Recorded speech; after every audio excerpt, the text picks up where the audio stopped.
Hello friends, आज हम contemporary India and education के टॉपिक कॉनकरेंट स्टेटस ऑफ एजुकेशन के बारे में समझेंगे। कॉनकरेंट स्टेटस ऑफ एजुकेशन, हमारा जो आर्टिकल 42 है, इसमें क्या किया, संशोधन किया गया। कब? 1976 में। किससे रिलेटेड? एजुकेशन से रिलेटेड। इसमें क्या किया, एजुकेशन को कॉनकरेंट लिस्ट में शामिल किया गया, जो इंडियन कॉन्स्टिट्यूशन का क्या था, मेजर और इम्पोर्टेंट चेंज था। कब? 1976 में आर्टिकल 42 में क्या किया गया, चेंजेस किया। किससे रिलेटेड? एजुकेशन में। एजुकेशन को क्या किया गया, कॉनकरेंट लिस्ट में शामिल किया गया। इससे क्या हुआ, हमारी एजुकेशन पॉलिसी क्या हुई, अफेक्टेड हुई इस संशोधन से। ठीक है। इसके बाद नेक्स्ट हमारा संशोधन कब हुआ? 2002 में। वो किस में था? 86 कॉन्स्टिट्यूशनल अमेंडमेंट। इसमें क्या हुआ कि एजुकेशन को क्या किया गया, फंडामेंटल राइट मिला। फंडामेंटल राइट मीन कि हर किसी भी जो भी इंडियन सिटीजन या भारतीय नागरिक है, उसको शिक्षा लेने का अधिकार है। जो हमारा आर्टिकल 45 है, वो क्या बताता है कि 6 से 14 साल के बच्चे को फ्री और कंपलसरी एजुकेशन देनी है। ये एक बच्चे का फंडामेंटल राइट है। तो ये संशोधन कब हुआ? 86 कॉन्स्टिट्यूशन अमेंडमेंट 2002 में। अब क्या है कि ये जो हमारा एजुकेशन को कॉन्करेंट सब्जेक्ट बनाया गया, या जो ये नया कानून लागू हुआ, इसको कौन बनाया, किसने बनाया? इसको सेंटर और स्टेट दोनों ने ये कानून बनाया कि जो हमारा एजुकेशन है वो किस में शामिल किया गया, कॉन्करेंट लिस्ट में, या कॉन्करेंट सब्जेक्ट बनाया गया एजुकेशन को। ये एजुकेशन कहाँ से?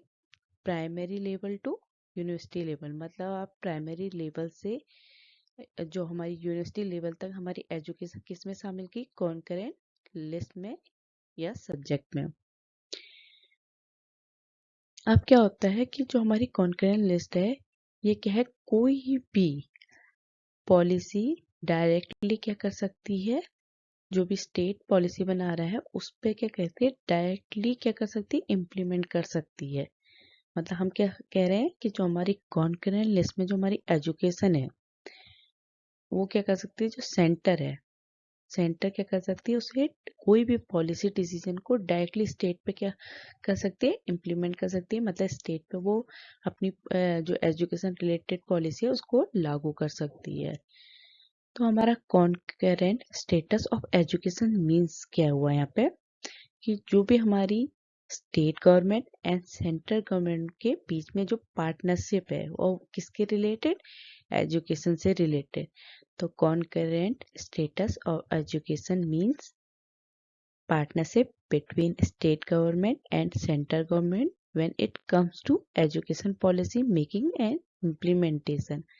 मतलब स्टेट गवर्नमेंट और सेंट्रल गवर्नमेंट पार्टनरशिप किससे रिलेटेड कर रहा है, जब हम कोई भी एजुकेशन रिलेटेड पॉलिसी को बना रहे हैं या उसको लागू कर रहे हैं।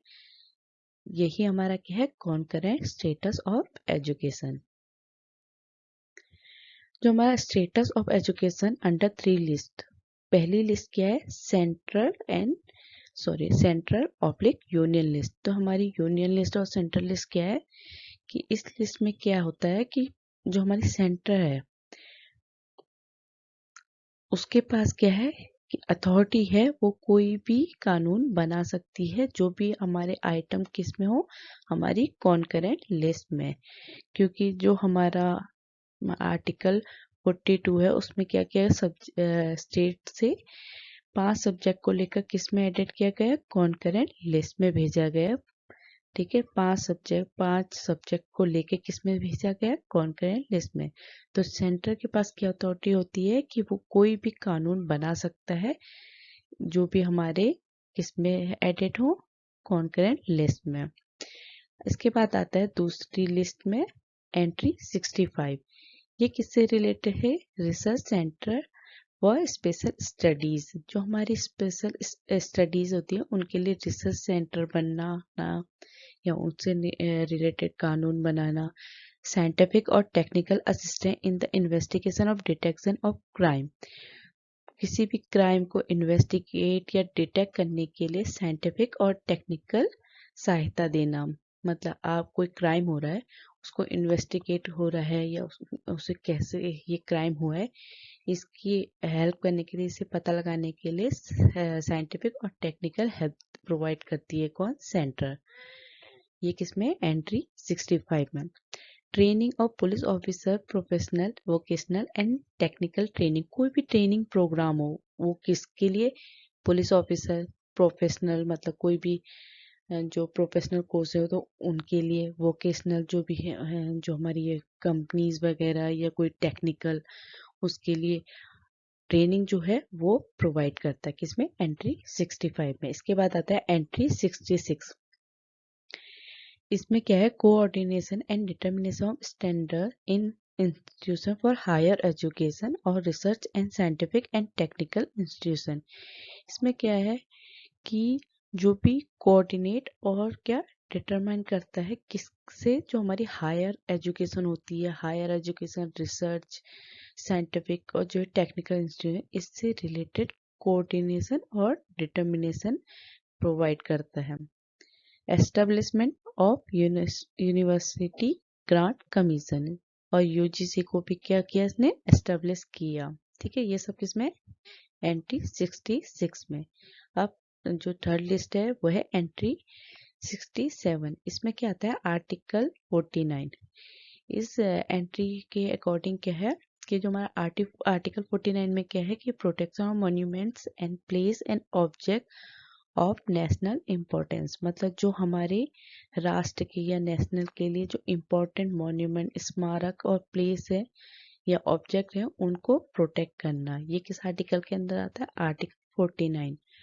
तो हमारी जो कॉन्करेंट लिस्ट की एंट्री 67 है, उसके अकॉर्डिंग क्या है? जो हमारा article 49 protection of monument and place and object of national importance. इसके बाद क्या है? State list of directive principle of state policy. जो हमारी स्टेट लिस्ट कहो या directive principle of state policy, जो हमारे राज्य के नीति निर्देशक तत्व होते हैं, उसको बताया गया। अब वो क्या है कि हमारा कोई इस आइटम, जो भी हम कहेंगे स्टेट लिस्ट में कौन कौन से आइटम होते हैं, वो किससे रिलेटेड होते हैं या किसके रेफरेंस में होते हैं? जो हमारे local interest, aim and objective, मतलब स्टेट कोई भी लिस्ट बनाएगा किसको ध्यान में रखे? अपनी लोकल पब्लिक को ध्यान में रख के उनकी, क्योंकि हम क्या कहते हैं कि जो हमारे राज्य के नीति निर्देशक तत्व या directive principle of state policy क्या है कि सरकार कोई भी काम कर रही है तो उसको सबसे पहले किसको ध्यान में रखना है? अपनी जनता को ध्यान में, अपनी पब्लिक को ध्यान में रख के ये सॉरी अपनी जनता को है कि उसे किस प्रकार की हम सुविधा दे सकते हैं, उसकी हेल्प कर सकते हो, क्या हम उसकी अपनी पब्लिक के लिए काम करें जिससे उसको क्या हो? फायदा हो। तो हमारी डायरेक्टिव प्रिंसिपल और स्टेट पॉलिसी में क्या है कि स्टेट लिस्ट जो है वो किसके को ध्यान में रख के बनाई जाती है? लोकल इंटरेस्ट को। ठीक है, जो स्टेट पॉलिसी है उसका have the right to legislate item on the list according to local preference और objective। मतलब स्टेट कोई भी कानून बना रहा है वो किसको ध्यान में रख के बनाएगा? लोकल प्रेफरेंस एंड ऑब्जेक्टिव को। जो हमारा directive principle of state policy है, ये कैसे डिफाइन हुई कि जो हमारी गाइडेंस, जो हमारी गवर्नमेंट है कंट्री की, उसकी गाइडलाइन को ध्यान में रख के बनाया जाता है। मतलब ये स्टेट पॉलिसी किसको ध्यान में रख के बनाई जाती है? कंट्री के सॉरी हमारी जो कंट्री ने गाइडलाइन फिक्स करी है कि उसको ध्यान में रख के कोई भी पॉलिसी बनाई जाती है। गवर्नमेंट मतलब पॉलिसी को कैसे बनाएगी? जो गाइडलाइन फिक्स की है हमारी कंट्री की गवर्नमेंट ने। ठीक है, this value assist in providing policy maker and government official with guidance. मतलब क्या है कि ये हेल्प करती है कि कोई भी नई पॉलिसी बने, अगर हमारे पास कोई गाइडलाइन ही नहीं है कि हमने किस तरीके से, और ये सब किससे रिलेटेड? जो हमारी कॉन्करेंट लिस्ट है। तो ये अगर हम कोई एजुकेशन में नई पॉलिसी बना रहे हैं तो उसके लिए हम किसको, जो हमारी गाइडलाइन बनाई है उसकी हेल्प से हम कोई भी नई पॉलिसी और गवर्नमेंट जो ऑफिसर्स हैं उनको कैसे गाइडेंस मिले और इंस्ट्रक्शन मिले, इन सबको ध्यान में रख के कोई भी नई पॉलिसी क्या की जाती है, लागू की जाती है। Some of the principle are in the form of social and economic rights, और इन कुछ प्रिंसिपल्स किसकी को ध्यान में रख के सोशल एंड इकोनॉमिक राइट्स को ध्यान में रख के बनाए जाते हैं। तो हम क्या कह रहे हैं कि हमारे अगर कोई भी नया कानून लागू किया जा रहा है तो वो किसको ध्यान में रख के किया जाता है, डायरेक्ट प्रिंसिपल के अकॉर्डिंग अपनी जनता को ध्यान में या पब्लिक इंटरेस्ट को ध्यान में रख के बनाया जाता है। और ये किसके अकॉर्डिंग बनाया जाता है, जो हमारी गाइडलाइन बनाई है गवर्नमेंट ने उसको ध्यान में रख के बनाया जाता है। अब ये कुछ जो हमारे सोशल इकोनॉमिक राइट्स क्या क्या हैं, राइट टू वर्क, मतलब हर एक सिटीजन को राइट है काम करने का। दूसरा क्या है, right to free and compulsory education of children up to age of 14, जो हमारा आर्टिकल 45 है। क्यों आर्टिकल 45 में क्या है कि हर एक बच्चे को 6 से 14 साल के बीच के बच्चे को फ्री और कंपल्सरी एजुकेशन देने का राइट है। ठीक है, इसके बाद है right to equal wage for equal work, मतलब आप जितना काम कर रहे हैं उसके लिए क्या है, उस आपको उतना ही वेतन मिलेगा। और राइट टू एडुकेट लिवलीहुड, मतलब कि वो मतलब अपने जीवन जीने के लिए क्या है, फ्री है, मतलब जिस तरीके का वो काम कर रहा है जितना उसको वेज मिल रहा है। पर आपने देखा होगा कि ये सब बातें लिखी है, हर कोई उसी हिसाब से जो हमारे इंडियन सिटीजन है अपने राइट को फुली इंजॉय नहीं कर पा रहा है, या उनको अपनी जो उनकी राइट्स हैं उनको वो मतलब आप जैसे ये है कि आप उनको कहेंगे कि थोड़ा उनका वेज के कोई आपसे ज्यादा ले रहा है कोई कम ले रहा है, तो अपने राइट लिखे के अकॉर्डिंग क्या है कि जितना वो काम कर रहा है हर एक का वेज क्या हो, इक्वल हो, पर जरूरी नहीं कि ये हो। ठीक है, इन डायरेक्टिव प्रिंसिपल, अब डायरेक्टिव प्रिंसिपल किन बातों को ध्यान में रख के बनाया जाता है। पहला है state looks after the interest of SC और एसटी के इंटरेस्ट को देखते हुए। State looks after public health, अपनी जो पब्लिक है उसकी health, animal husbandry, prevent Slater of cow and other milk giving animal and ban drinking. तो स्टेट जो अपनी कॉन्करेंट लिस्ट में क्या क्या कर सकता है, अपनी जो पब्लिक की हेल्थ है उनको, जो जानवर है उनके लिए काम करके, और जो काऊ के लिए उनके घर है उनको प्रिवेंट करके, और जो भी अदर मिल्क गिविंग एनिमल है और जो ड्रिंक है उनको बैन कर सकता है। State look after two promote cottage industry, मतलब स्टेट क्या है, कॉटेज इंडस्ट्री को प्रमोट कर सकता है। State should protect forest wild life of the country and ancient monument. State क्या है, अपने डायरेक्टिव प्रिंसिपल में और क्या कर सकता है, फॉरेस्ट जो जंगल होते हैं वन होते हैं उनको प्रोटेक्ट कर सकता है। Wild life of the country, wild life को भी प्रोटेक्ट कर सकता है, और जो हमारे मॉन्यूमेंट्स हैं उनको भी प्रोटेक्ट कर सकता है। State should follow policy to maintain peace in the country and in the world. जो स्टेट है ये जो भी पॉलिसी बनाएगा वो किसको ध्यान में रखे, कंट्री में पीस बना रहे, उस हिसाब से इन पॉलिसी को फॉलो करेगा। ठीक है, इसके बाद आता है एजुकेशन इन कॉन्करेंट लिस्ट। अब हमें पता चल गया कि जो हमारी एजुकेशन है वो कॉन्करेंट लिस्ट में क्यों शामिल की गई है। ठीक है, concurrent list encompasses item to of concern of both the center and the state। जो भी कॉन्करेंट लिस्ट में है वो भी आइटम किसका कंसर्न है, सेंटर और स्टेट दोनों का। Both will legislate for item in the concurrent list, दोनों को ही राइट है क्या है, कोई भी कानून बनाना किससे रिलेटेड, कॉन्करेंट लिस्ट में। और कॉन्करेंट लिस्ट क्या है हमारा, education. Education is a part of concurrent list, तो एजुकेशन क्या है, हमारी कॉन्करेंट लिस्ट का पार्ट होता है। इसीलिए क्या है कि जो हमारी स्टेट और सेंटर क्या है, इसमें हमारी पार्टनरशिप के अकॉर्डिंग, क्योंकि ये क्या है एजुकेशन से रिलेटेड, तो हमारी कॉन्करेंट लिस्ट को उसने कौन कौन बनाता है, स्टेट और सेंटर, क्योंकि एजुकेशन क्या है हमारा कॉन्करेंट लिस्ट का पार्ट है। This means policy related to education legislate by centre and state government the form of meaningful partnership. तो अगर हमारा एजुकेशन क्या है कॉन्करेंट लिस्ट का पार्ट है, तो क्या हुआ कि अगर कोई भी पॉलिसी किससे रिलेटेड, एजुकेशन से रिलेटेड कोई भी पॉलिसी अगर से रिलेटेड कोई कानून बन रहा है तो उसको कौन बनाएगा, सेंट्रल और स्टेट गवर्नमेंट मिलके बनाएंगे। Education in concurrent list and it's implication. अब क्या है कि हम कह रहे हैं कि एजुकेशन क्या हमारा कॉन्करेंट लिस्ट है, तो अब इसके क्या क्या इम्प्लीकेशन होंगे। सबसे पहला है एक यूनिफॉर्मिटी इन एजुकेशन पॉलिसी। अब क्या है, सबसे पहले क्या है, अगर हमारी कोई एजुकेशन पॉलिसी है तो उसमें क्या हो, यूनिफॉर्मिटी हो। Education system and it's pattern, जो हमारा कोई भी एजुकेशन सिस्टम है और उसका पैटर्न है वो क्या होना चाहिए, पूरी इंडिया में क्या होना चाहिए, सेम होना चाहिए।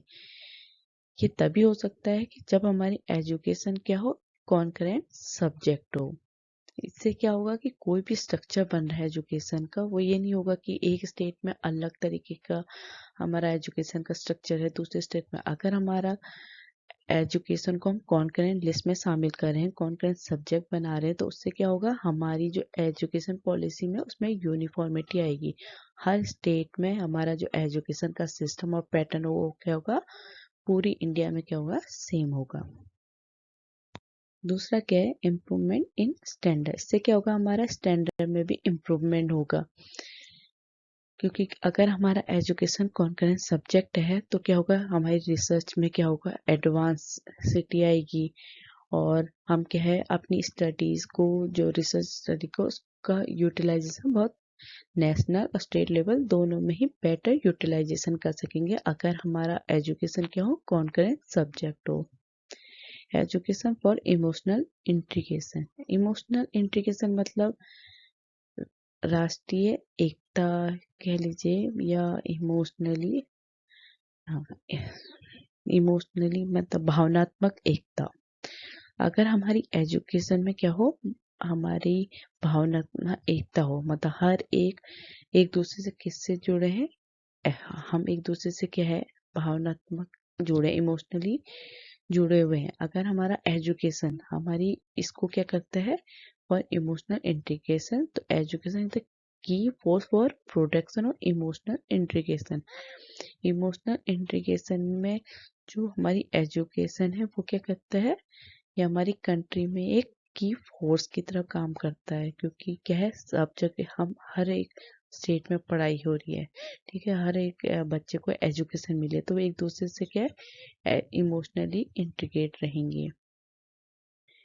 Educational curriculum strategy, goals and priority etc. can include guideline to both teacher and learner।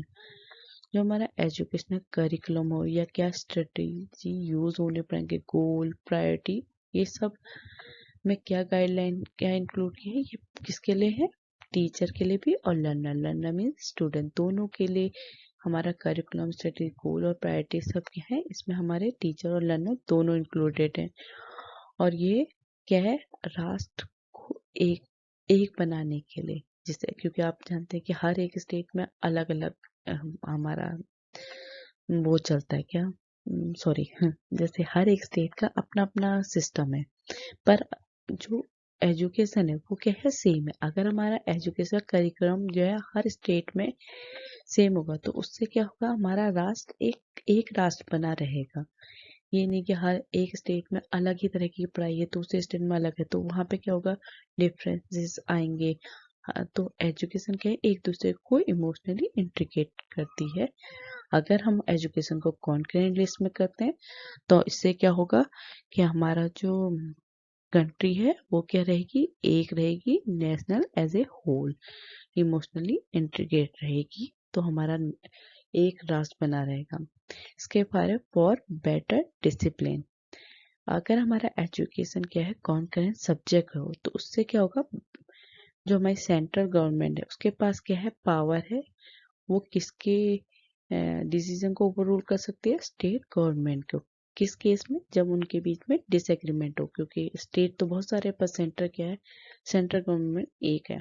अगर सेंट्रल गवर्नमेंट एक है, स्टेट गवर्नमेंट अगर किसी डिसीजन पे क्या हो, डिसएग्री हो, तो सेंट्रल गवर्नमेंट क्या है, उसके पास ये अथॉरिटी है, पावर है कि वो उस डिसीजन को ओवर रूल कर सकते हैं। तो इससे क्या है, एक डिसिप्लिन बना रहेगा इसमें, हमारी एजुकेशन में। This power is given to central for maintaining better discipline. ये क्या करता है, सेंट्रल को एक मीनिंगफुल पावर प्रोवाइड करता है, किसको, डिसिप्लिन को मेंटेन करने के लिए। When it comes to maintaining standard of education, better emotional integration throughout the country, ठीक है, किसको मेंटेन करने के लिए, हमारी जो इमोशनल इंटीग्रेशन और एजुकेशन को मेंटेन करने के लिए सेंटर के पास क्या होती है, सेंट्रल गवर्नमेंट के पास पावर होती है। कब? जब हमारा एजुकेशन कॉन्करेंट लिस्ट में ऐड हो। मतलब ये सब इम्प्लीकेशन क्या है कि जब एजुकेशन को कॉन्करेंट लिस्ट में शामिल किया तो उससे हमें क्या क्या इम्प्लीकेशन हुए, ये एक्सप्लेन किया जा रहा है। इसके बाद है proper and better utilisation of fund. अब क्या है कि जो स्टेट है वो फंड रिसीव करती है किसे, सेंटर से, किसके लिए, एजुकेशन के लिए। और समटाइम्स क्या होता है कि वो इस जो फंड मिला होता है उसको कहीं और खर्च कर देती है। अगर क्या होगा कि हमारा एजुकेशन किस में एडेड होगा, कॉन्करेंट लिस्ट में, तो इससे क्या होगा, जो भी फंड हमारी सेंटर प्रोवाइड कर रही है, डिस्ट्रीब्यूट कर रही है स्टेट गवर्नमेंट को, तो वो क्या है, स्कूल और एजुकेशन के इंफ्रास्ट्रक्चर में यूज होगा। ये नहीं कि सेंट्रल गवर्नमेंट उसको कहीं भी खर्च कर दे, क्योंकि इस टाइम पे क्या है, एजुकेशन कॉन्करेंट लिस्ट में ऐड है। इसके बाद quality leadership from central government.